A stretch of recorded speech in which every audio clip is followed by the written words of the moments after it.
as we come to your word and as we look at this somewhat difficult passage, I pray that you would draw our hearts and minds to what you want to show us, that we would learn, that we would be transformed by your word to live as your people, faithful and loyal to you and you alone. Amen. So one of my contributions to the fundraiser yesterday was that I baked a cake. And the reason is because there was a caterer that prepared all the food, but there were some people who had dietary restrictions, and so we needed a cake that didn't have certain allergens or issues that people might have a problem digesting, and so I baked a cake for this because we couldn't really find something in the grocery store that we thought would be good. So I did that. And I haven't baked a cake in quite some time. Actually, I don't know, probably years. But locked away in my brain, because this is sort of how my life goes, is that at some point in my life, I think I get an idea about something I want to do, and then if it goes far enough and I have enough time, or even if I don't have enough time, but I push aside other things that I don't want to do, that I have to do, and then I get all obsessed with this thing that I think that I want to learn, and then I learn everything about it, and then I have all that information in my head somewhere. And I forget about it sometimes until I have to do the thing again, or something comes back to mind, and then it's like, oh yeah, I learned this, and I mastered this skill at one point in my life. And baking a cake is one of those things where I just got obsessed over doing it the right way.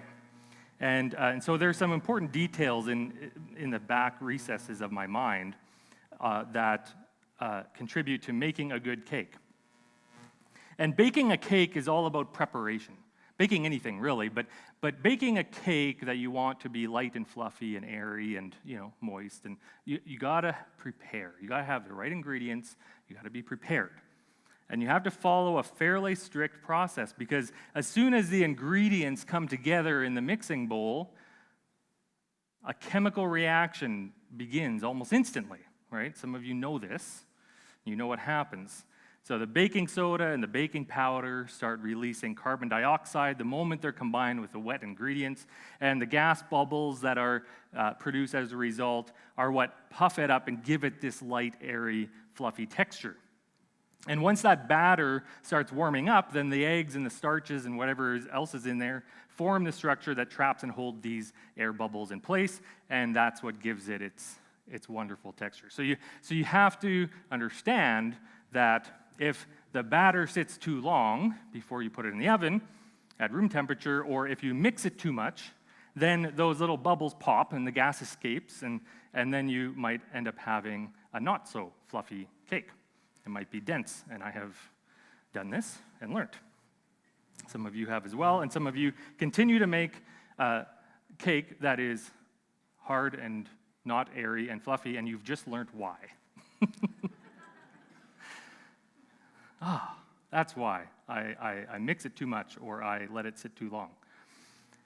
Baking is one of those things that if you want a predictable outcome, you have to follow the plan. And you have to be prepared with everything ready to go before you start. And I'm glad that I knew this yesterday, because I couldn't find the vanilla extract. I was looking everywhere. And thankfully, I had preheated the oven, I had got all the ingredients lined up, and the last ingredient was vanilla extract, but I didn't put anything together yet. So I was like, no, I don't have the last ingredient, I better find that, and I could not find it. I had to call Lynn, she was at the camp, she was working, and I had to call her to find it. And if I wouldn't have waited, and if I would have just mixed everything together, then it would have been sitting too long, and it wouldn't have turned out as wonderfully fluffy and airy and delicious as it did. Right? I don't know if you tried any, but it was very good. And so having everything ready to go beforehand so that you can do it properly is important.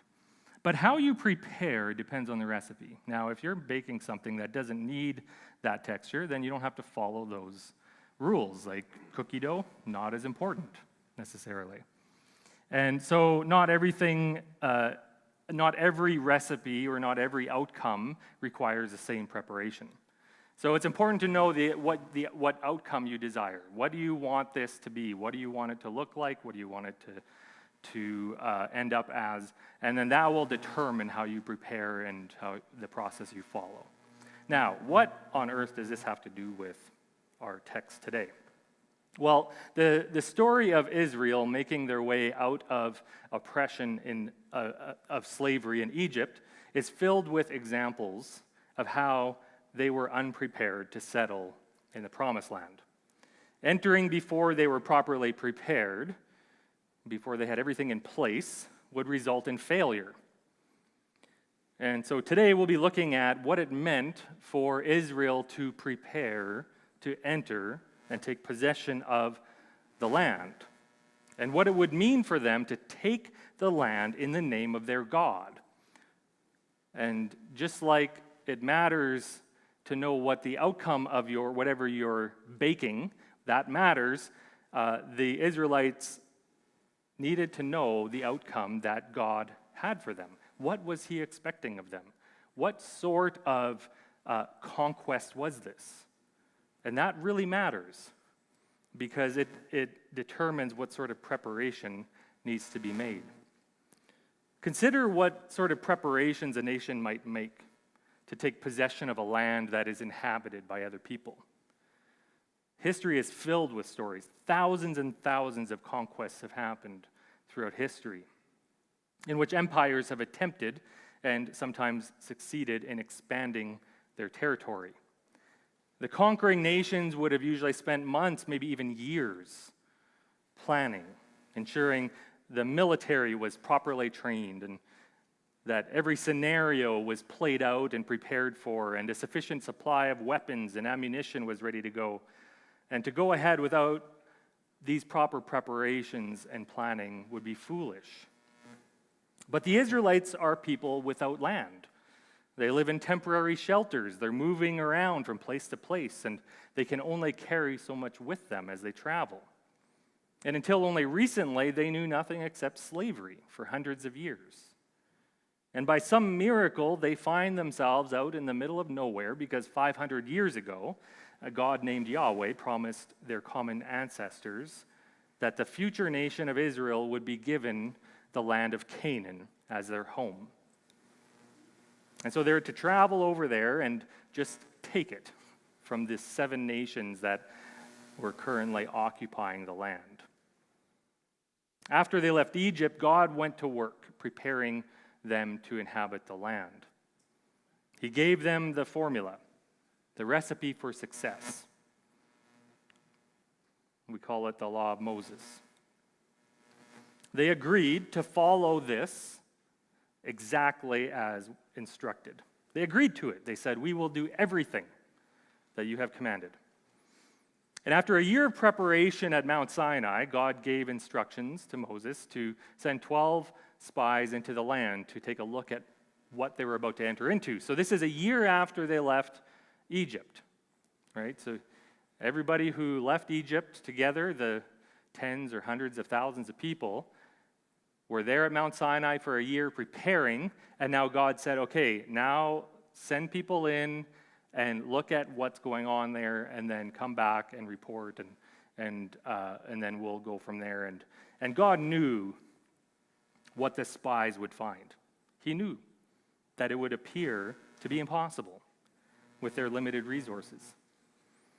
The challenge for them at the time was not just to agree to follow God's commands, his instructions, but to trust that the outcome is in God's hands, no matter how difficult or nonsensical the plan was. And so Numbers chapters 13 and 14 tell the story, and I'll just read a few verses from there. We will get into Joshua, but there's a few things that we need to get in terms of context. We need to understand the movement into the Promised Land with all of this background as we go forward. So in Numbers chapter 13, it says, starting at verse 17, when Moses sent them, the spies, to explore Canaan, he said, go up through the Negev and on into the hill country. See what the land is like, and whether the people who live there are strong or weak, few or many. What kind of land do they live in? Is it good or bad? What kind of towns do they live in? Are they unwalled or fortified? How is the soil? Is it fertile or poor? Are there trees in it or not? Do your best to bring back some of the fruit of the land. It was the season for the first ripe grapes. Okay, so these are the instructions that Moses gave to the spies. I don't know why. Like, what difference would it make? God told them they need to possess this land, regardless of what's there. They need to do this. But this was just sort of their human way, the human way of preparing. And all God said to Moses was, send some men to explore the land of Canaan, which I'm giving to the Israelites. That's all the instructions. And then Moses expanded and used his human kind of understanding to tell them what to do when they're there. It makes sense. This is common sense instruction. And so the spies traveled through the whole land, and the rest of chapter 13 and beginning of chapter 14 tells the story of what happened. So the spies traveled the whole land and all the way up to the far north of the land, and then they returned with a mixed message. The spies were impressed with the fertility of the land. It truly was a land, metaphorically speaking, flowing with milk and honey. But their report was not all favorable. Canaan's cities were well fortified. The land devoured those living in it. The inhabitants were of great size. The spies were like grasshoppers in comparison. And so when the Israelites heard this report, they raised their voices and wept aloud and grumbled against Moses and Aaron and said, if only we had died in Egypt or in this desert. Why is the Lord bringing us to this land only to have us fall by the sword? Our wives and children will be taken as plunder. Wouldn't it be better for us to go back to Egypt? And Joshua and Caleb were the only ones confident that the Lord would help the Israelites take the land. But it was the opinion of the other 10 spies that prevailed. And the Lord revealed his displeasure to Aaron and Moses. All those grumblers would die in the desert. The Israelites would wander the desert, the wilderness, for 40 years until that generation had all died. All except Joshua and Caleb, because they were the ones who trusted Yahweh. And so the people heard this news, and it says in Numbers 14, verse 39 to 45, when Moses reported this to all the Israelites, they mourned bitterly. Early the next morning, they set out for the highest point in the hill country, saying, now we are ready to go up to the land the Lord promised. Surely we have sinned. We all know children who do this, right? It's like we tell them they can't do something, or we give them a consequence, and then they say, but, I'll do it. No, you didn't clean your room when I told you to. You didn't do the dishes, whatever. So this is your consequence. Oh, no, I'll do it now. Once the consequence becomes real, like, okay, I will do it. And so they said, yeah, we'll do it. We have sinned, we have disobeyed the Lord, and we will go and we're ready to go. But Moses said, why are you disobeying the Lord's command? This will not succeed. Do not go up, because the Lord is not with you. You will be defeated by your enemies. For the Amalekites and the Canaanites will face you there, because you have turned away from the Lord. He will not be with you, and you will fall by the sword. Nevertheless, in their presumption, they went up toward the highest point in the hill country, though neither Moses nor the ark of the Lord's covenant moved from the camp. Then the Amalekites and the Canaanites who lived in that hill country came down and attacked them and beat them down all the way to Hormah. So, what we know from that story is that if they're going to be successful in possessing the land, they will not be successful by their own strength. They don't have enough. They don't have enough to defeat the people in the land. What they really need is for Yahweh to go before them, for him to prepare the way, for him to carry out his plan. And so while they had initially rebelled out of fear and unbelief in God's ability to fight for them, now they rebelled in arrogance, thinking they could win the battle without God's help. Now they were afraid of the consequences for their previous disobedience. And when God said they would not be allowed to enter the promised land, the people immediately confessed their sin and expressed readiness to fight. But it was too late. So 40 years passed, and the next generation was now faced with the same test. Would they trust God enough to do what he says, even though they don't understand how it would produce the promised outcome? They don't understand how this would be possible. And this trust in their God would be vital because of the nature of preparation for taking the land, the nature of how they are to take the land and how they're to prepare for it.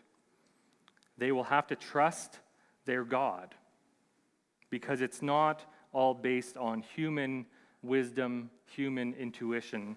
It's based on God's demand for holiness.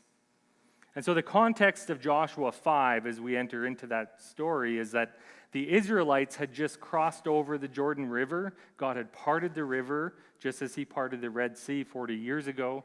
And the Israelites are now in the plains of Jericho at Gilgal.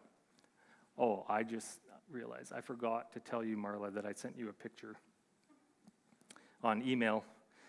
It's a map of where Jericho and Gilgal is, and it shows how close those places are. And so on the kids' little coloring page, it's like Jericho's here, and they're eating like just outside the city walls. And it's not literally that close, but it's pretty close. Like they're very close to the city.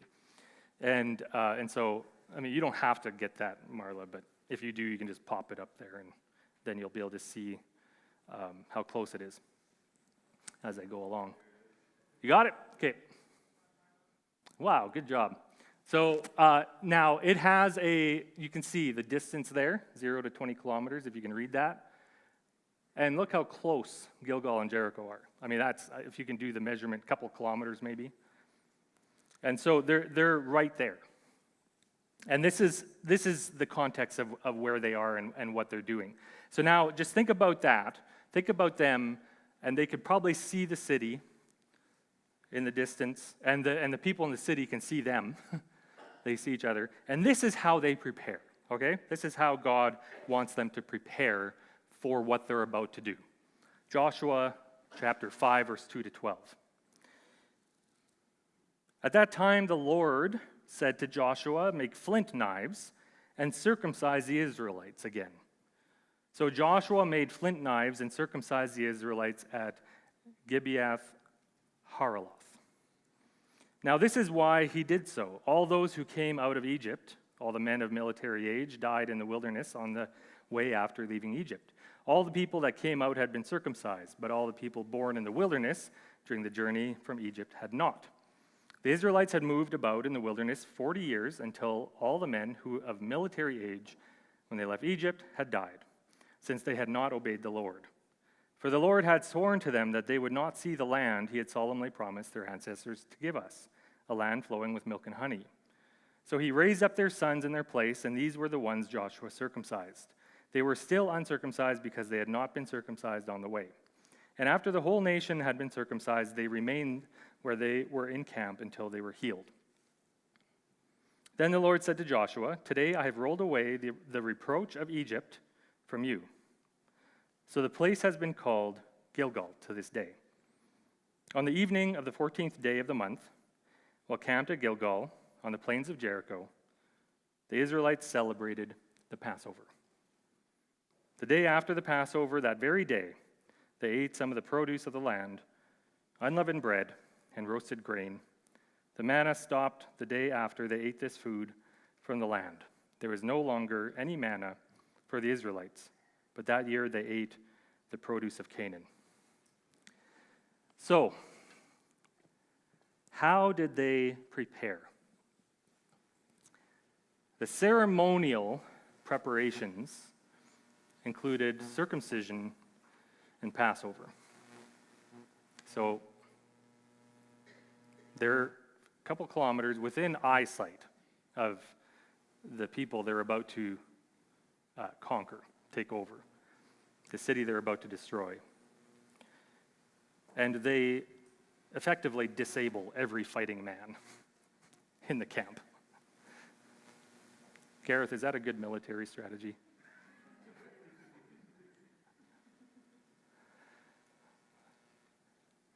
And then they sit down for a meal. And they celebrate the meal to commemorate God's rescue of them from Egypt. So these ceremonies were not about preparing for battle. They're not about preparing for conquest. They were about preparing to be God's holy people. To be holy, to be his people, they needed to be ceremonially prepared. And these are two of the things that God asked them to do. There's more things that he would ask them to do, but these, before they would do anything, they needed to be set apart, which is what holy means. They needed to be set apart for Yahweh. And they reminded Israel of their commitments to God and his faithfulness to them. Circumcision was them saying, "We are yours." And Passover was God saying, "I will provide." Nearly 40 years ago, the parents promised their unwavering loyalty to Yahweh, but they failed to live up to that promise. And as we read in Deuteronomy 26, the mutual promise of loyalty between Israel and their God is renewed. Just before they crossed over the Jordan, Moses was giving a final speech to the Israelites, and he says this at the end of Deuteronomy 26. The Lord, Yahweh, your God, commands you this day to follow these decrees and laws. Carefully observe them with all your heart and with all your soul. You have declared this day that Yahweh is your God, and that you will walk in obedience to him, that you will keep his decrees, commands, and laws, that you will listen to him. And Yahweh has declared this day that you are his people, his treasured possession, as he promised, and that you are to keep all his commands. He has declared that he will set you in praise, fame, and honor, high above all the nations he has made, and that you will be a people holy to the Lord your God, as he promised. So this is the renewal of the promise. This is God. Moses is saying, you need to commit. You need to pledge your allegiance to Yahweh. He alone is your God. He alone is the one who gives you instructions, and you will follow all of his instructions exactly as he tells you. And if you do that, then you will be in the eyes of the world, the visible treasure of God. They will see God's favor and his blessing. And what will that do? It will make people want to be included. And that was the whole point. For people to know who Yahweh is, to know the benefits of being loyal to him, and to want it. And they had a way for people to get it. They had a way for people to join in. God gave them instructions on how to do that. And spoiler alert, that never happened. They were not loyal. But in the time being, in this moment, they were obedient. They did the the circumcision, and they pass over, and as we'll see, they followed God's instructions on how to take the city of Jericho. The emphasis on spiritual preparation that we see in Joshua chapter 5 aligns with the nature of the commitment that Israel and Yahweh made to each other. And the challenges ahead would not be overcome through human strategy, human skill or strength, but because Yahweh is going before them. And so rather than focusing on conventional military strategy, the ceremonies demonstrated the importance of ritual purity through circumcision and Passover. And so we see here that proper relationship with God is the key to success. And while ceremonial preparation and sacrifices to gods prior to battle was fairly common, this is not an unheard of thing. It wouldn't have been too strange for them to, like before we go into battle, you need to be pure, you need to be ritually ready. But in the ancient Near East, the nature of those rituals was usually to seek divine favor so that their plans would succeed. And so a king would appeal to their god and do sacrifices and do all kinds of ceremonies, asking their god, asking for divine favor to bless their plans, to make them successful. But in this case, Israel had no plan. Israel had no ambition to conquer the land of their own accord. They were responding to the direction given to them by their God. There is nothing in the text that suggests they had a plan for military conquest and were appealing to their God to give them success to accomplish their plans. So the battle to come at Jericho was not truly Israel's battle, but Yahweh's. And actually, to call it a battle is a bit of a stretch. Let's continue to read in Joshua. At the end of chapter 5, we see an interesting little exchange between Joshua and a man. It says, "Now when Joshua was near Jericho, he looked up and saw a man standing in front of him and with a drawn sword in his hand. Joshua went up to him and asked, 'Are you for us or for our enemies?' 'Neither,' he replied. 'But as commander of the army of Yahweh, I have now come.' Then Joshua fell face down to the ground in reverence and asked him, 'What message does my Lord have for his servant?' The commander of Yahweh's army replied, 'Take off your sandals, for the place where you are standing is holy.' And Joshua did so." It's a bit of an odd little passage. Joshua is met by a strange man, and he has a sword. And he identifies himself as commander of the army of Yahweh. But he denies being one of the adversaries, and he also denies he's not one of the Israelites. He's not on either side. He's not on, there's no good guys and bad guys here, like we see in the movies. This is because what's about to happen is for the sake of God and his plan, not the Israelites and their plan. It's not about the Israelites versus the people in Canaan. That's not the point. Joshua's response was then to worship the man. He immediately wants this commander who represents his God to know that he is loyal to Yahweh. And when he asked what to do next, the commander said the same thing that Yahweh said to Moses at the burning bush. "Take off your sandals, for the place where you are standing is holy." And Joshua most certainly knew the story of the burning bush.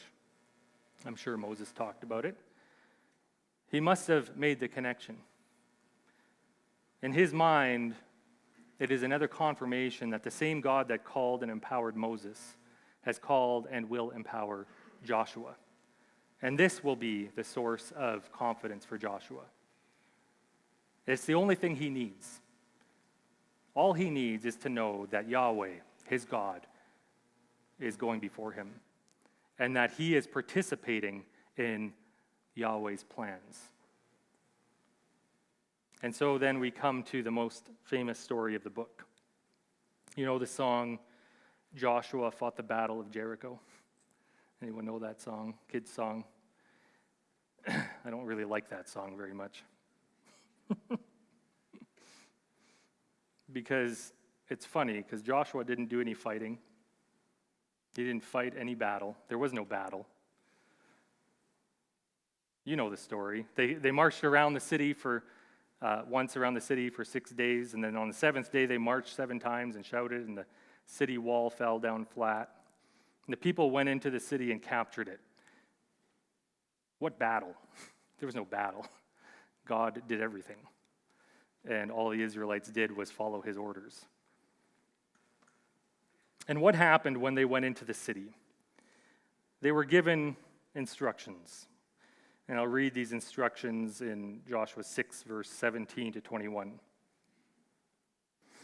So the seventh time around, the priest sounded the trumpet blast. They all shouted, and Joshua said, Yahweh has given you the city. And then it says, the city and all that is in it are to be devoted to the Lord. Only Rahab the prostitute. Now, okay, remember back to chapter 2. Okay, I didn't cover this last time or the time before. I skipped over chapter 2 because it's a story about someone named Rahab who was probably a prostitute, probably an innkeeper, all of the above, and she and her family were spared because she wanted to be rescued by Yahweh. It's an interesting little observation. It actually reminds me of the jailer when Paul and Silas were in prison and the earthquake happened and the prisoner said, "What must I do to be saved?" You see, he was concerned about his well-being, because what happens when prisoners escape? Well, the prison guard probably gets killed, and maybe his whole family, and it's the way that Rome ruled. And so he was like, "I want to be saved," and they said, "We'll tell you how to be saved. Jesus, he's going to save you." And when Rahab said, "Well, we've heard all about your God and how powerful he is and how he has control over the waters." Right? Remember last week I was talking about the waters represent chaos and evil and all that is unorganized and uncontrollable in the world. And if a God can control water, that is a powerful God. And if the people have the favor of that God, then they are to be feared. And Rahab knew this. And she knew she and her family stood no chance. And she took advantage of the situation. And she said, "I will do what you've asked. I will give you a safe passage out of the city, but you have to spare me and my family." And they did. And you know why? Because she trusted Yahweh with her life. That's the point. It wasn't about all that she did right or anything like that. That's the whole point. That to trust Yahweh with your life. He is the only one that can save us. And because she understood that, she was spared. So only Rahab and all who are with her in her house shall be spared, because she hid the spies we sent. And it says in verse 18, "But keep away from the devoted things, so that you will not bring about your own destruction by taking any of them. Otherwise you will make the camp of Israel liable to destruction and bring trouble on it. All the silver and gold and the articles of bronze and iron are sacred to the Lord and must go into his treasury." When the trumpet sounded, the army shouted, and at the sound of the trumpet, when the men gave a loud shout, the wall collapsed. So everyone charged straight in, and they took the city. They devoted the city to the Lord and destroyed with the sword every living thing in it, men and women, young and old, cattle, sheep, and donkeys. I don't like that kid's song because it makes light of this whole thing. The tune, the melody, the way it's sung, it's like, this isn't a joyful thing. It's like, this isn't something to celebrate. It's terribly hard to reconcile our vision of a good God and his instruction to do this. And this should be hard for us. There should be a tension that we feel. And that tension is not easily resolvable. It shouldn't be.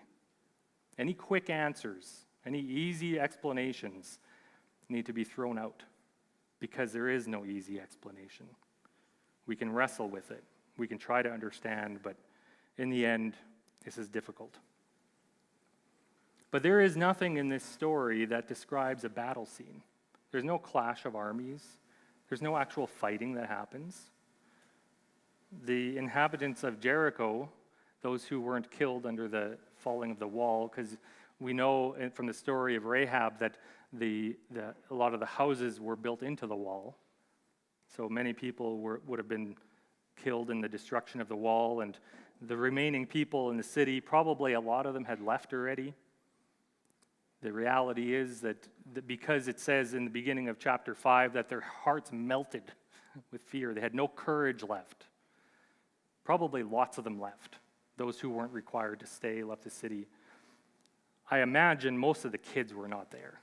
So we can maybe take some consolation in that probably there weren't a lot of like what we would think of as innocent people. These were mostly military people who decided to stay.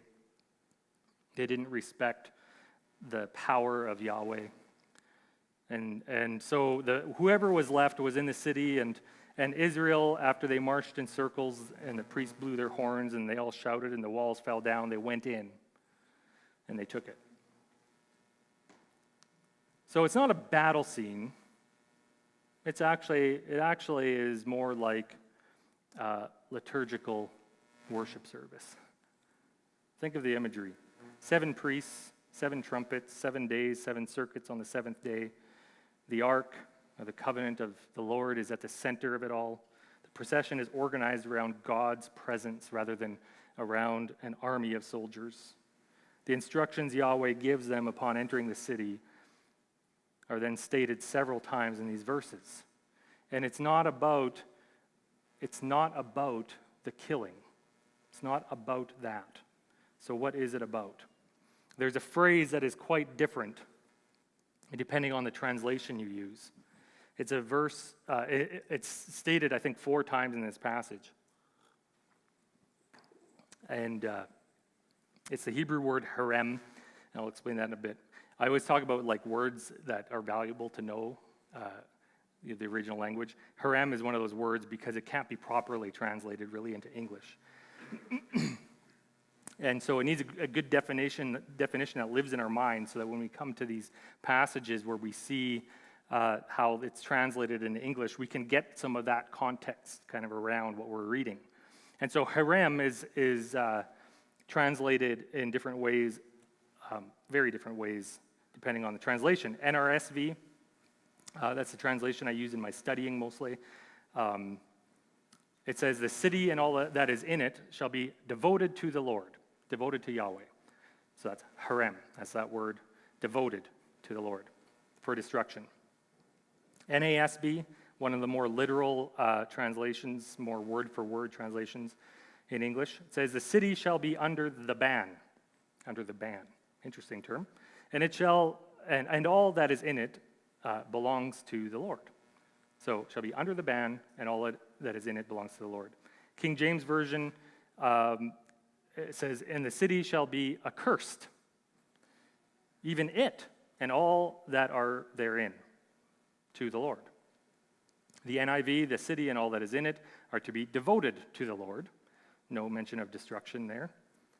And then the New Living Translation, which is a paraphrase. It takes a lot of liberties in interpreting ideas, says, Jericho and everything in it must be completely destroyed as an offering to the Lord.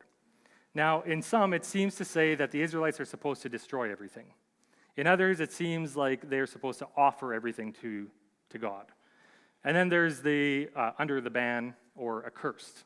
And what does that mean?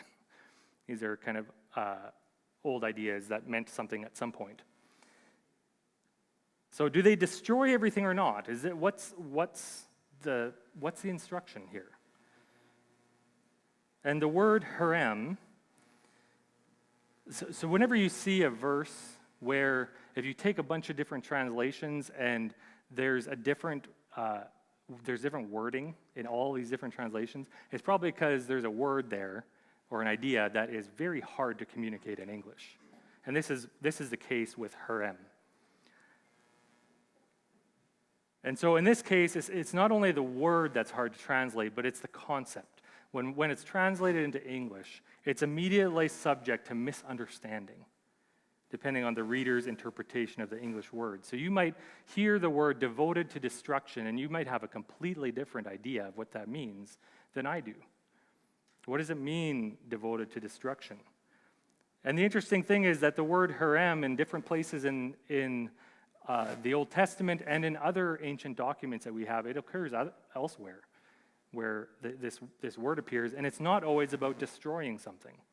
It's not always about killing or annihilating. And so this is where it's very helpful to have a Bible with good notes. In one of my Bibles, one of my favorite ones because of the notes, the NIV Cultural Background Study Bible, it says that harem calls for something or someone to be made ineligible for human use. And I love that translation. It's just hard to work its way into the text. But because the idea is that when God says to harem something or someone, it means that this object, this thing, cannot be, you can't take it for your own use. And so what are the options then? Depending on what it is, there are different things that they can do with these things. So there's the city itself. Burn everything that's burnable. Obviously, a stone can't be burned, but it's got to be piled in a way that you can't use it anymore. Anything that can be burned, burn that stuff maybe. If gold, and he gives instructions, all the precious metals and stuff, it's not going to burn, it's just going to melt and it's still usable, but bring it to the treasury, and it's only to be used in the way that Yahweh says. So it's devoted to him. And for people, it becomes tricky. With animals, they gotta kill all the animals. Can't use them for anything. Food, nothing. For people, it means that these people cannot be assimilated into the nation, because what will happen? If they are brought into the nation, likely they will become slaves, and then they're being used, right? They're being useful to people. And so putting them to the sword is an alternative to their normal expected fate, which is slavery, or to run away and try to escape, which is actually acceptable. An acceptable form of harem. And so these people in the city are being killed not for the purpose of making them dead. That's not the point. But to remove them from use as slaves. That's the point. And why must they do this? Well, in verse 18, Joshua 6, verse 18, it says the objective was not to eliminate the people, but it says, keep away from the devoted things. Keep away from everything in this city that is to be haremed, so that you will not bring about your own destruction by taking any of them. And so the point was to not to allow these things to become an object that takes them away from loyalty to God. Does that make sense? Like, I spent hours and hours and hours studying this, so for me to expect you to understand this immediately when I say it, like, it's okay if you don't. I'm going to come back to this. It's going to come up again in Joshua. So just, we'll work through it over time. And I like whole books. It's amazing how many thousands of pages I discovered that talk about this concept. I didn't read all of them. But this idea of harem is consistent with one of the laws given to Israel, which is recorded in Leviticus 27. Do I have it here? Yeah. So nothing that a person owns, this is God giving instructions in the law, nothing that a person owns that has been devoted to destruction, haremed, that has been haremed for the Lord, be it human or animal or inherited landholding, may be sold or redeemed. Every devoted thing, every haremed thing, is most holy to the Lord. No human beings who have been haremed can be ransomed. They shall be put to death. Now, this is strange to us. It should be, because this is not how our society works, thankfully. But it's how it worked then. This is normal. This is like the normal thing in their society. It wasn't seen as evil by the common people. Thankfully, we do see it as evil, and we should. This is not good that this is happening. The idea that God would tell anyone to kill another person it just seems wrong. But this is the ancient world. It's how things were done. It doesn't mean that it's how things should always be done. Just because we read it in the Bible, it doesn't mean that it's an example for us to follow. If we consider all of Scripture, we see that God's instruction for Israel to kill people is the exception, not the norm. The norm is always to trust in God, who is moving creation toward shalom, where no one lacks anything and everyone is at peace. That is the direction of Scripture. That is the direction of God's activity in creation. Consider the Psalms, where we see this over and over again, but in Psalm 44, verse 1 to 8, it brings us back to this story in Joshua. We have heard it with our ears, O God. Our ancestors have told us what you did in their days and days long ago. With your hand, you drove out the nations. With your hand, you drove out the nations and planted our ancestors. You crushed the peoples and made our ancestors flourish. And it was not by their sword that they won the land, nor did their arm bring them victory. It was your right hand, your arm, and the light of your face, for you loved them. You are my king and my God, who decrees victories for Jacob. Though through you we push back our enemies, through your name we trample our foes. I put no trust in my bow. My sword does not bring me victory, but you give us victory over our enemies. You put our adversaries to shame. In God we make our boast all day long, and we will praise your name forever. The story of Joshua suggests that true success lies in loyalty to Yahweh. We must not make these statements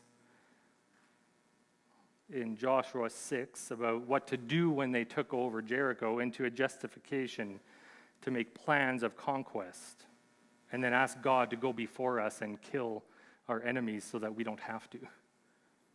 That's not the promise being made. That's not the example for us to follow. The promise is that if God has given you a command, and that command seems impossible, you can trust that it will happen because God has commanded it.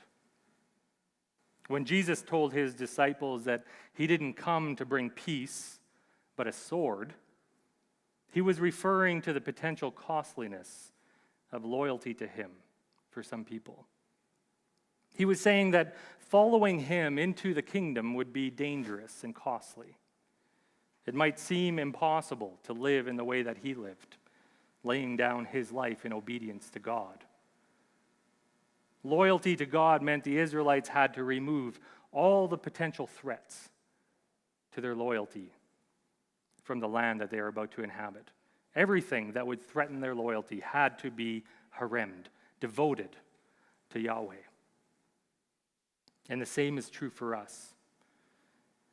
Jesus said that if a part of our body causes us to sin, to remove it.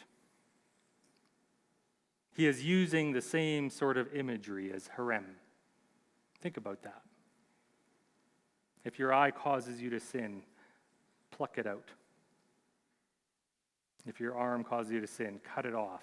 He's not saying literally do that, but think about the imagery of hareming something. Devote it to God. Remove that thing. If something is drawing you away from loyalty to God, make that thing ineligible for human use.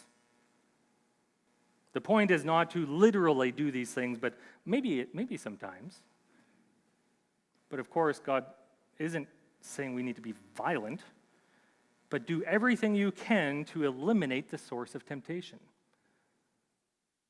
And this is difficult. This is very difficult. It's something that we need to reflect on and ask, what is it that is threatening to compromise my loyalty to God? And it's something that I wrestle with for myself and for a lot of the last few years I have stayed away from certain things that might draw me away from loyalty to God, but it's hard to remove everything because we make justifications for why to keep it. Why do we keep certain things that tempt us? We make justifications. And God is saying, it's not worth it. It's not worth it to keep it. Take it seriously. And I wonder what it would produce. And I wonder that about myself, and it's something I'll continue to wrestle with, I'm sure. And my prayer is for courage to actually do it, to actually follow through with hareming the things in my life that will compromise my loyalty to God.